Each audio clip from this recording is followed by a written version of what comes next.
Hi everyone, it's Steve here at Cambridgeshire Garden and Property Maintenance in Huntingdon, Cambridgeshire. I'm going to do a little brief video today of a walk round of the Rock Machinery 13 horsepower mini chipper. We purchased this chipper about 4 weeks ago, I suppose. We've used it on a couple of little small jobs so far. If you go on our YouTube channel, there's obviously a video of the machine in action on there, and we'll try and get some more videos in the next couple of weeks showing you the machine in action on some of the jobs we do. We were supposed to be using it today on a job, but the weather here is absolutely awful, so we've cancelled the job for safety reasons. Hopefully we'll get to do it tomorrow. If we do, I'll get some more videos of the machine in action. But today, I'll just give you a little walk around of the machine, showing you some of its features. We've had a couple of people inquiring about it, so hopefully this will give you an insight into the machine and what it can do. Apologies for the sound, I'm just recording off a normal iPhone today, okay? Right, so here we are. Here is the Rock Machinery 13 horsepower chipper. Like I said, we've only had it 4 weeks, I suppose. We've done a couple of little small jobs on it so far. We've put branches through round about the biggest, I suppose, 3.5 up to 4 inches. Yeah, so about 85 mil, between 85 up to 100 millimeters diameter branches that we've put through. So yeah, a little walk around of the machine itself. There we go. Right, so we'll start with the handle down here. You've got these little pins. They just pop out. I have to lift that with one hand while I'm recording. Pop these pins out. And one this side over here. There we go. Obviously that allows your handle then to fold up, out the way. There we go. Obviously pop it back down. The pins just pop through the pre-drilled holes. Just lock up. And the other side here, just lock them into place. Pop the little bit up to stop them releasing. There we go. And the handle's back in place. Okay, the machine seems quite well balanced. I think it weighs, it's about 160, 165 kilograms, I think it is. But with the handle out, look, with one hand here, I can lift up the machine, manoeuvre it along quite easy on my own. It seems quite, quite well balanced. Obviously, if you're putting the machine up into like trailers like this, you might need a helping hand, or even like a small sort of 12-volt winch will make things easier. Luckily, there's like a couple of us on most jobs, so we can get it up into the van or trailer quite easy. What you've got on the back of the machine here, you've got like an emergency kill switch. So anything goes wrong, you can literally stamp your foot on that and it will cut the machine dead. I'll show you that in a minute working as well. Round this side of the machine, you've got your little electric start bit here, key start. You've also got a pull cord start here if necessary. If anything goes wrong with the key start, you can pull start them. Standard levers on the side here. You've got obviously your engine speed from like idle up to full throttle here on that lever. You've got your choke here, choke on, choke off, and you've got your little fuel lever here, yeah, so for cutting your fuel supply, so fuel tank, so your fuel's off and fuel on here. Okay, so pretty standard setup for most sort of small engines here. It's a Briggs & Stratton engine, Briggs & Stratton XR 2100, 420cc, and I think it's a 13 horsepower engine. Decent well-made frame, decent chunky tyres. What you've got on this end that comes with the machine, you've got a bar that you can connect into this slot here, and that allows you then to tow the machine on like a a small quad bike or a little an all-terrain vehicle.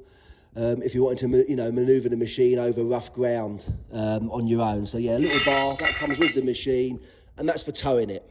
And obviously, same principle applies.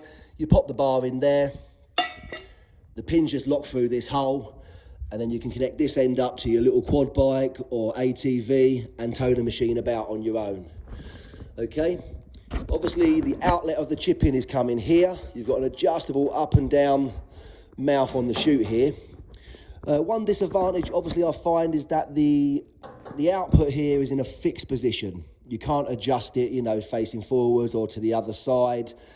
That would be a handy feature if, this was adjustable. Obviously, probably you can make a modification and adjust that, but it doesn't really matter to us. We can pop it up to the side of the trailer, chip from the side, or if you're working in areas, you can just chip into beds where necessary. If your clients are happy to keep the chip on site and use it as a mulch or something. Round this side here, you've got this is the drive belt for obviously the drum from the engine. Just nuts and bolt configuration, so you can change the belts if necessary, or they snap. So very easy to get into. That's on the side of the machine.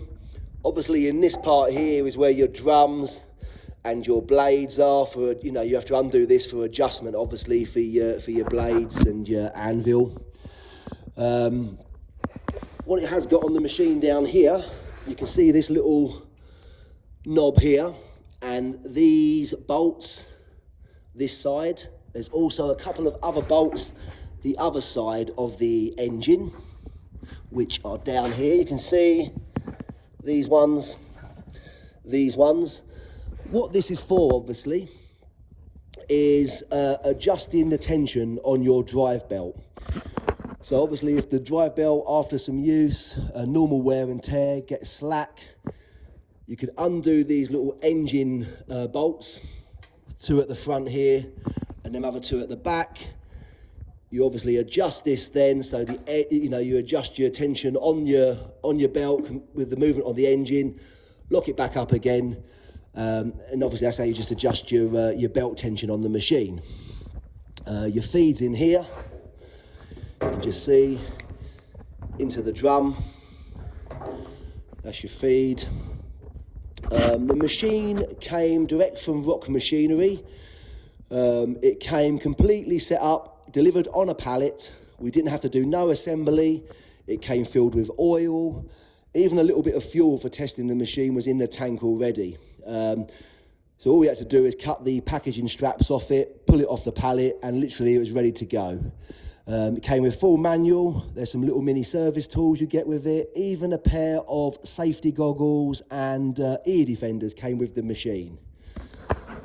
So yeah, so far we've been quite we only used it on a couple of jobs, but yeah, we have been really impressed with the machine for what it can do.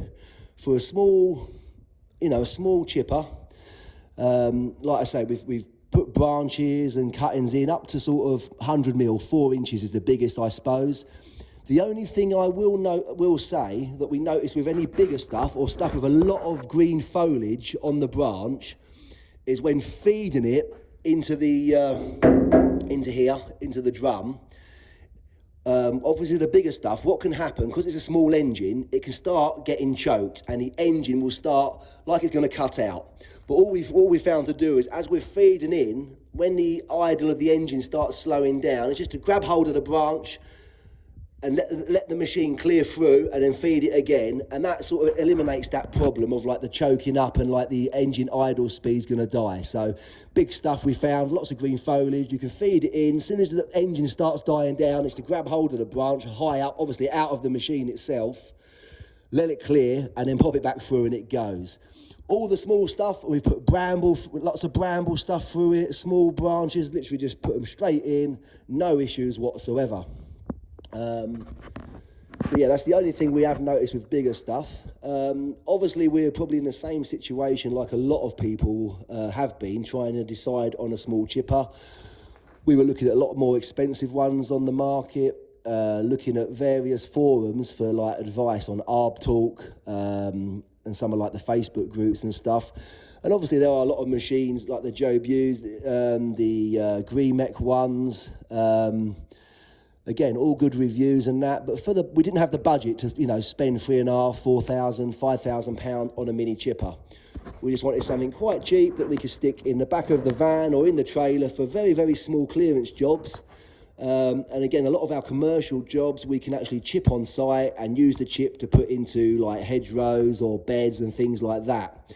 So we just wanted a very, very small chipper to cope with that sort of work. And so far, from the small jobs we've used it for, seems to be absolutely fine. I'll just show you the machine starting up. Okay, so obviously on here, they recommend obviously idle speed down low first of all. Choke on, the fuel is on. We just start with the key here. There we go. Take the choke off. There we go, and the machine now is just sitting there idling. What it recommends in the manual, I'll just turn this off so you can hear me. Obviously, what it recommends in the manual you get with the machine is obviously when you first start it up from cold, you leave it to idle for 2 to 3 minutes for the engine to warm up, for the oil to warm up before you start feeding anything through the machine. Just give the machine a chance to get warm. And obviously that eliminates obviously any engine wear, you know, unnecessary engine wear and tear and damage. Okay, so I'll just show you it firing up again. There we go, shouldn't need the choke now. There we go.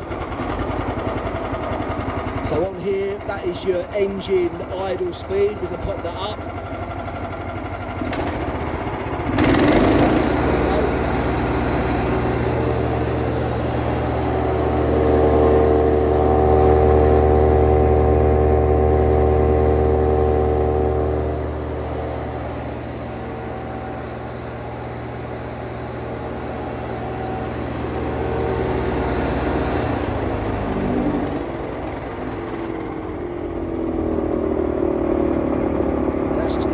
See the drum, I've turned it down, it's rotating in there. Your blades. Obviously your kill switch, I'll demonstrate this kill switch.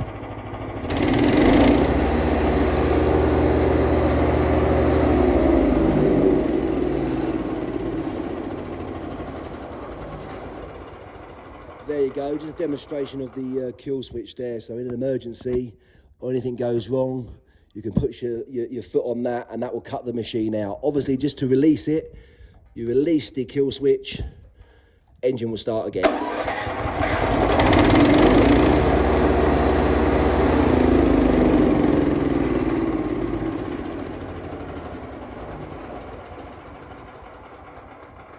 Well, there we go. That's basically a little walk round of the Rock Machinery 13 horsepower chipper.